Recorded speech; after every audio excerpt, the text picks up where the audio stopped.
Hello everyone, I am सुगम। Welcome back. तो कैसे हो आप सब? आई होप आप सब अच्छे होंगे। स्वागत है आप सभी का आपके अपने एसपी स्टडी यूट्यूब चैनल पर। तो गाइस, ये है आपका पार्ट 2। जैसा कि आपने पार्ट 1 देखा, आप बोल रहे थे कि आपको जो पार्ट 2 है वो आपको चाहिए। 2023 में जो आपका बोर्ड एग्जाम हुआ था इकोनॉमिक्स पेपर का आपका फुल सॉल्यूशन, ठीक है। तो जो आपका पार्ट 1 था उसमें मैंने आपको लघु उत्तरीय प्रश्न एंड जो आपके अतिलघु उत्तरीय प्रश्न थे वो मैंने आपको कवर करा दिए थे, ठीक है। तो आपने कहा था कि आपको जो विस्तृत उत्तरीय प्रश्न है वो आपको चाहिए। तो यहाँ पर देख लीजिए, जो विस्तृत उत्तरीय प्रश्न है वो सारे प्रश्नों के आंसर यहाँ पर आपको मिलेंगे।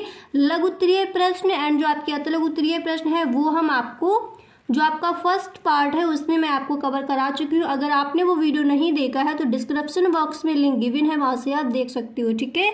तो पहला प्रश्न देख लीजिए, आपका ये आया था। अथवा में 2 क्वेश्चन दिए जाते हैं विस्तृत उत्तरीय प्रश्न में। पहला प्रश्न था, एक उपभोक्ता का संतुलन उस बिंदु पर होता है जिस पर उसकी बजट रेखा उच्चतम अनादिमान वक्र को स्पर्श करती है। आरेखों की सहायता से समझाइए। इस तरह से आपका क्वेश्चन आया था। इसके बाद आप देख सकते हो अथवा में आपका ये क्वेश्चन दिया गया था, मतलब ये आपको करना था या फिर आपको ये करना था, ठीक है।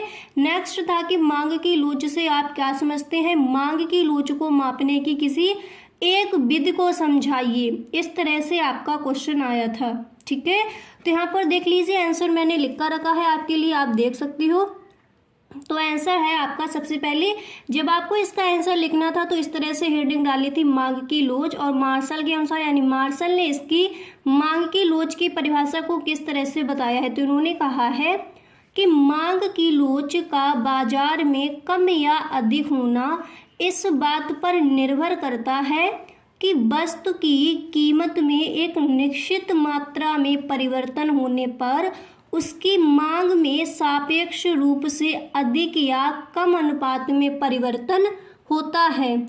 इसके बाद देख लीजिए, यहाँ पर सैमुअल्स ने क्या इसकी परिभाषा दी है उसको समझिए। तो इन्होंने कहा है कि मांग की लोच का विचार कीमत के परिवर्तन के फलस्वरूप मांग की मात्रा में परिवर्तन के अंश अर्थात मांग में प्रतिक्रियात्मकता के अंश को बताता है। एंड इसके बाद आपका क्वेश्चन था कि मांग की लोच से आप क्या समझते हो। उसके बाद आपका क्वेश्चन दिया गया था कि मांग की लोच को मापने की किसी एक विधि को समझाइए, ठीक है। इस तरह से आपका क्वेश्चन है। तो देख लीजिए, इसकी एक विधि मैंने यहाँ पर लिख दी है, आप देख सकते हो। तो मांग की लोच को मापने की विधि प्रतिशत या आनुपातिक रीति, यहाँ पर देखिए थोड़ा मिस्टेक है, आप यहाँ पर रीति कर लेना, ठीक है। प्रतिशत या आनुपातिक रीति। तो इस रीति का प्रतिपादन प्रोफेसर फ्लक्स ने किया। इस रीति के अनुसार मांग की लोच का अनुमान लगाने के लिए मांग में होने वाले आनुपातिक या प्रतिशत परिवर्तन को कीमत में होने वाले आनुपातिक या प्रतिशत परिवर्तन से भाग कर दिया जाता है, ठीक है। तो जो आपकी विधि थी वो यहाँ पर मैंने बता दिया। अब देख लीजिए, फर्स्ट क्वेश्चन आपका ये आया था, 2 क्वेश्चन दिए गए थे, एक अथवा में दिया गया था। तो जो ये वाला आपका क्वेश्चन है इसका आंसर मैंने आपको बता दिया। यहाँ तक आपको क्लियर हो गया। अब इसके बाद यहाँ पर आप देख सकते हो नेक्स्ट प्रश्न आपका आया था। अगला प्रश्न आप देख सकते हो, प्रश्न आपका था कि राष्ट्रीय आय को, ठीक है, राष्ट्रीय आय को परिभाषित कीजिए। राष्ट्रीय आय की गणना करने की किसी एक विधि को विस्तार से समझाइए। इसके बाद अथवा में आपका ये दिया गया था कि कीन्स के पूर्ण रोजगार सिद्धांत को विस्तार से समझाइए, ठीक है। तो यहाँ पर देख लीजिए, जो आपका फर्स्ट वाला क्वेश्चन है, यानी क्वेश्चन नंबर ये आपका सेकंड है, बट जो आपका ये पहला क्वेश्चन दिया गया था कि राष्ट्रीय आय को परिभाषित कीजिए, राष्ट्रीय आय की गणना करने की किसी एक विधि को विस्तार से समझाइए। तो इसका आंसर मैंने यहाँ पर आपके लिए लिख कर रखा है। तो सबसे पहले आपको इसका जब आंसर लिखना था तो आपको हेडिंग डाली थी राष्ट्रीय आय, फिर आपको लिखना था जैसे किसी उत्पादन की एक इकाई की वास्तविक उत्पत्ति का अनुमान प्रतिवर्ष लगाया जाता है, वैसे ही किसी राष्ट्र की समस्त उत्पत्ति यानी समस्त व्यक्तियों की उत्पत्ति के योग का अनुमान लगाया जाता है। यह संपूर्ण उत्पत्ति उस राष्ट्र की राष्ट्रीय आय या लाभांश होती है। आपको क्लियर हो गया कि राष्ट्रीय आय क्या होती है, ठीक है। इसके बाद आपका क्वेश्चन दिया गया था, पहले पूछा गया था कि राष्ट्रीय आय को परिभाषित कीजिए। इसके बाद राष्ट्रीय आय की गणना करने की किसी एक विधि को समझाइए, ठीक है। तो यहाँ पर आप देख सकते हो, मैंने यहाँ पर एक विधि है जो उसकी मैंने बताई है, राष्ट्रीय आय मापने की व्यय विधि को यहाँ पर बताया है, ठीक है। ये विधि थोड़ी आपकी कठिन भी है, पर आपको 2-3 बार इसको याद करना है, अच्छे से आपको ये समझ आ जाएगी। तो आप देख सकते हो इसका आंसर हो जाएगा कि सकल घरेलू उत्पाद की व्यय विधि गणना के अंतर्गत एक लेखा वर्ष में समस्त अंतिम व्ययों का योग करके सकल घरेलू उत्पाद की गणना की जाती है। इसके बाद यह विधि एक लेखा वर्ष में अर्थव्यवस्था की अंतिम वस्तुओं और सेवाओं के प्रवाह के रूप में मापन करती है। इस समस्त व्यय को बाजार मूल्य पर मापा जाता है। अब इसके बाद यहाँ पर आप देख सकते हो, यहाँ पर फिर आपको लिखना है कि अंतिम व्यय को निम्नलिखित भागों में विभाजित किया जाता है, ठीक है। इसके बाद देख लीजिए, फर्स्ट है यहाँ पर फर्म द्वारा उत्पादित वस्तुओं और सेवाओं पर अंतिम उपभोग व्यय, अंतिम निवेश व्यय अर्थात पूंजीगत वस्तुओं पर व्यय। इसके बाद तीसरा उत्पादित वस्तुओं एवं सेवाओं पर सरकारी व्यय। एंड आपका 4 नंबर पर दिया गया विदेशों को निर्यात व्यय, ठीक है। अब इसके बाद देख लीजिए आपकी ये विधि है जो यहाँ पर दी गई, अतः फर्म द्वारा उपभोग, निवेश, सरकारी व्यय तथा निर्यात व्यय का योगफल। इस तरह से आपकी ये विधि है। आपको स्क्रीनशॉट लेना है तो फिर आप स्क्रीनशॉट भी ले सकते हो, ठीक है। पूरा आप देख सकते हो, यह आपकी व्यय विधि यहाँ पर दी गई है। एक बार दोबारा से देख लीजिए, ये हो जाएगी आपकी व्यय विधि, ठीक है।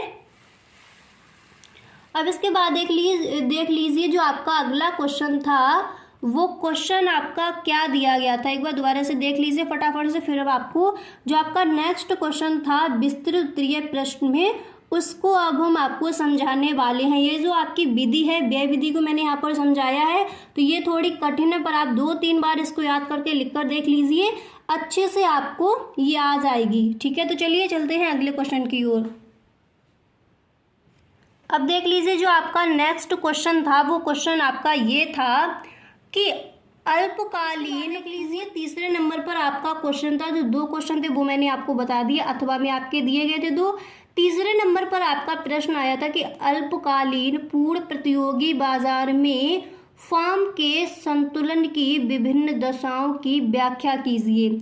इसके बाद अथवा में आपका ये क्वेश्चन आया था, आप देख सकते हो कि उत्पादन लागत का अर्थ लिखिए। इसके बाद क्वेश्चन में आज किया गया है कि चित्र की सहायता से औसत लागत तथा सीमांत लागत को समझाइए, ठीक है।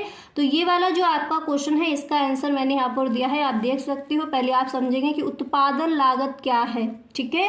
तो उत्पादन के दृष्टिकोण से लागत पक्ष अत्यंत महत्वपूर्ण है।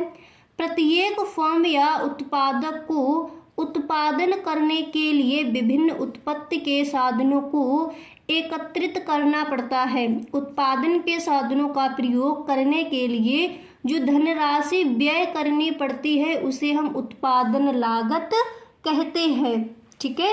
तो ये हो जाएगा हमारा उत्पादन लागत। उसके बाद क्वेश्चन को दोबारा से एक बार पढ़ लीजिए। दिया गया है कि उत्पादन लागत का अर्थ लिखिए। इसके बाद क्वेश्चन है कि चित्र की सहायता से औसत लागत तथा सीमांत लागत को समझाइए। तो यहाँ पर आप देख सकते हो कि औसत लागत क्या है। पहले आप समझोगे कि औसत लागत हम किसे कहेंगे, ठीक है। तो इसका आंसर हो जाएगा, यहाँ पर आप देख सकते हो कि किसी वस्तु की प्रति इकाई लागत को औसत लागत कहा जाता है। औसत लागत यानी एसी कुल लागत यानी टोटल जो आपका दिया गया है, टीसी एवं उत्पादन मात्रा का भागफल होती है, ठीक है। ये हो जाएगा आपका चित्र। जो आपकी औसत लागत है ये हो जाएगा उसका चित्र, ठीक है। ये आपकी क्या हो जाएगी, ये हो जाएगी आपकी औसत लागत। अब यहाँ पर देख लीजिए, डुप्ले के अनुसार औसत लागत प्रति इकाई उत्पादन लागत है। ओके, अब इसके बाद आपका क्वेश्चन में दिया गया था कि सीमांत लागत क्या है, सीमांत लागत को समझाइए। तो औसत लागत मैंने आपको बता दिया। अब आप समझिए कि सीमांत लागत क्या है। ठीक है, तो यहाँ पर आप देख सकते हो कि सीमांत लागत क्या है। सीमांत का अभिप्राय एक अतिरिक्त इकाई का उत्पादन करने से कुल लागत में जितनी वृद्धि होती है उसे उस इकाई विशेष की सीमांत लागत कहा जाता है। ठीक है, एंड इसका ये हो जाएगा फार्मूला, जहां एम सी एन बराबर एन बी इकाई की सीमांत लागत और टी सी एन बराबर एन इकाइयों की कुल लागत, टी से एन माइनस वन बराबर एन माइनस एन इकाइयों की कुल लागत। यहाँ पर इसका आप चित्र भी दे सकते हो। तो आपके जो भी क्वेश्चन आए थे, तो विस्तृत उत्तरीय प्रश्न में सारे क्वेश्चन मैंने आपको बता दिए। इतने ही आपके क्वेश्चन आए थे लघु उत्तरीय प्रश्न, एंड जो आपके अतिलघु उत्तरीय प्रश्न है वो हम आपको बता चुके हैं। ठीक है, और जो आपके विस्तृत उत्तरीय प्रश्न थे वो मैंने आपको इस वीडियो में कवर करा दिए। तो अगर आपको वीडियो पसंद आया हो तो इस वीडियो को आप एक लाइक ज़रूर कर दे। Okay, thank you so much.